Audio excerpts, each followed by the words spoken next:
I have a new hobby. I am collecting stories that I can actually prove are told among the Russian people. They make them up themselves, they tell them between themselves, reveals they got a great sense of humor, and they've also got a little cynical attitude about things in their country. The story was an American and a Russian arguing about their two countries, and the American said, look, in my country I can walk into the Oval Office, I can pound the president's desk and say, Mr. President, I don't like the way you're running our country. And the Russian said, I can do that. The American said, you can? He says, yes. I can go into the Kremlin, to the General Secretary's office, pound his desk and say, Mr. General Secretary, I don't like the way President Reagan's running his country. I didn't tell this one to Gorbachev.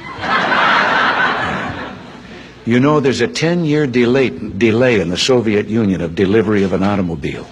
And you go through quite a process when you're ready to buy, and then you put up the money in advance. This man, he laid down his money, and then the fellow that was in charge said to him, okay, come back in 10 years and get your car. And he said, morning or afternoon?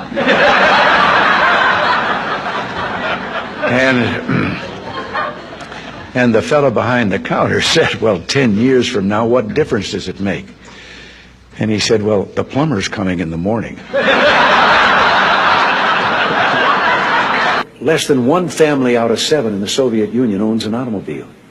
Most of the automobiles are driven by the bureaucrats. So an order went out one day to the police that anyone caught speeding, anyone, no matter who, gets a ticket. Well, Gorbachev came out of his country home, his dacha.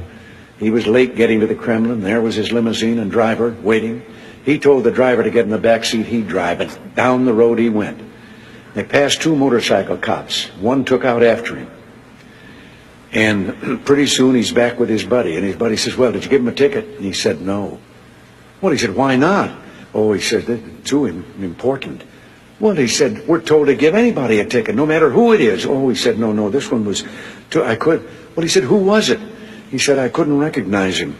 But his driver was Gorbachev. One of the heads of state that I met with on this visit told me the story about the 2 fellows in the Soviet Union that were walking down the street, and the one of them says, have we really achieved full communism? Is this it? Is this now full communism? And the other one said, oh, hell no, things are going to get a lot worse.